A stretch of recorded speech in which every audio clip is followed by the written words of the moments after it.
my name's Nikki, I'm the Obsessive Bookseller, and welcome to my Tackling the TBR post for May 2022. I'm easing up on myself a little bit this month. I've got quite a few things already in progress, and I'm trying not to compound that by adding too many things that I'm really excited to read. But highest on my list, carryover from like February, is The Wisdom of Crowds by Joe Abercrombie. Come hell or high water, this is happening this month. I am really excited to dive into this. I've had a long enough break from the second one that I feel amped up and ready to go and see how it ends. Really excited. But it's kind of bittersweet because once I finish it, all I have left from him is the Shattered YA series, which I'm not sure if I'm going to enjoy as much as his adult work. So, yes, very excited to dive into this.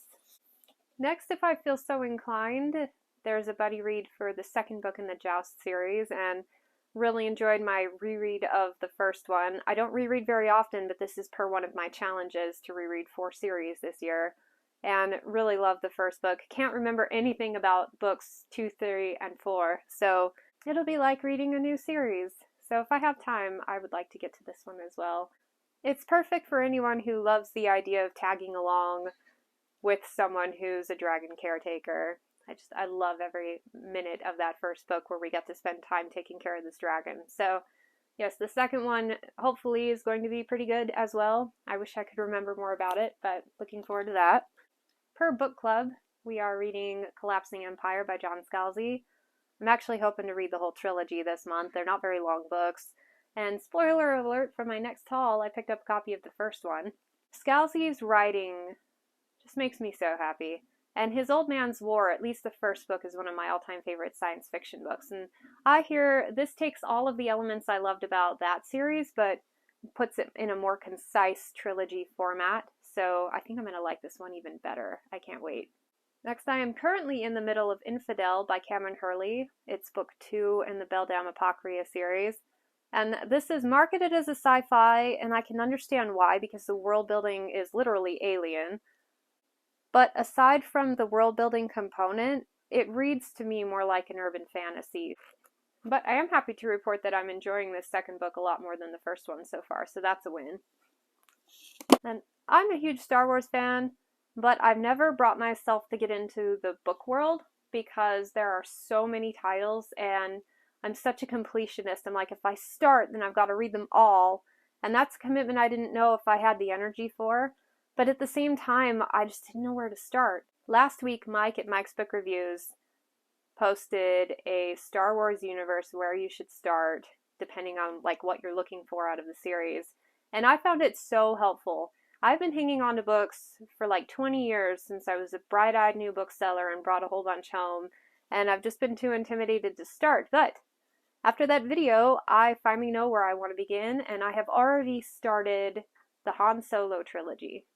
And this is one of those books where I don't even care if it's good so far. I just want to like learn more about this universe and really dig into the nitty-gritty. And I don't care what Disney says about what's canon and what's not. Like, this is canon to me. It's been canon for years, and a change in ownership doesn't change what I view as real canon. So for me, this is the real stuff. So I can't wait to read more about all of that. I'd say I'm about 20% in so far and really enjoying it. Now, I did try to get the audio version and realized it was only 2.5 hours.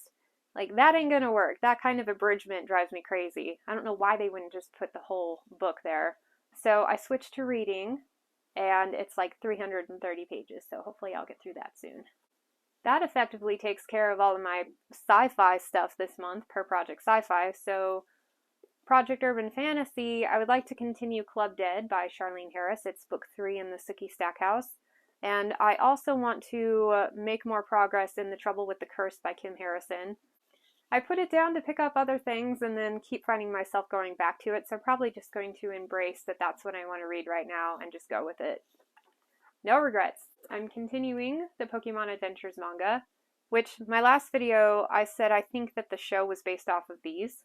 But as it turns out, that might be true, but these manga are based off of the video game. So I think the video game came first. It says so right on the book, and I missed it. Loving these so far. They're so cute. In the interest of breaking up a few of the bigger things that I want to read this month, Kraken's Tooth by Anthony Ryan. It's book 2 in the Seven Swords series. I've got my pre-order for the 4th one, which the cover looks really cool. So it's kind of fired me up to go back and continue in this series a little more. These are quick reads, they're like little novellas, and I am finding I didn't have a novella last month to dive into, and I found I missed that little instant boost of, yay, I can finish things. So looking forward to that one. My nonfiction this month, I really wanted to pick up Essentialism by Greg McKeown. I'd been on hold for it forever. I was still pretty far back in line, but I was crossing my fingers that it would become available this month, and it actually became available yesterday. So one thing led to another, and I'm almost finished with it now. And to me, it's really cool. Essentialism, to me, says, like, minimalistic to-do lists. So it's a way for me to take all these cool practices that I've been implementing to my life and apply them to my schedule and my commitments. And so far I've got a lot of really cool ideas on how I'm going to use the wealth of information from this book. But because I've finished that one almost, I'll probably pick up Effortless next. It's his 2nd book. So figure out what you're keeping in your life and then figure out how to do it effortlessly. I think it'll be cool. And then I've talked extensively about these ongoing books that I'm just having the hardest time getting back to, so I won't spend too much time on them. I have a buddy read for the 2nd one of 1,000 Names coming like at the end of the month, so I'm going to try to get through that.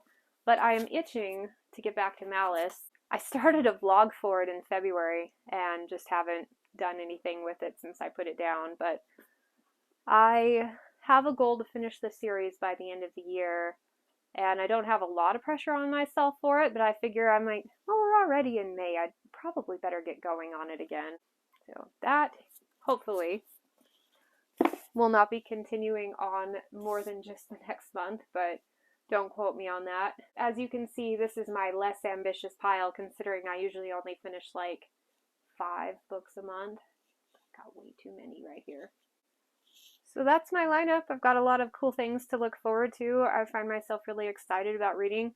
I am in the middle of way too many right now. I've got at least 5 or 6 going, and I'm feeling a little inundated.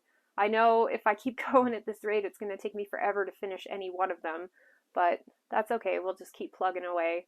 So let me know in the comments what you're reading this month, and thank you so much for joining me on this video. I hope to catch you next time. Bye.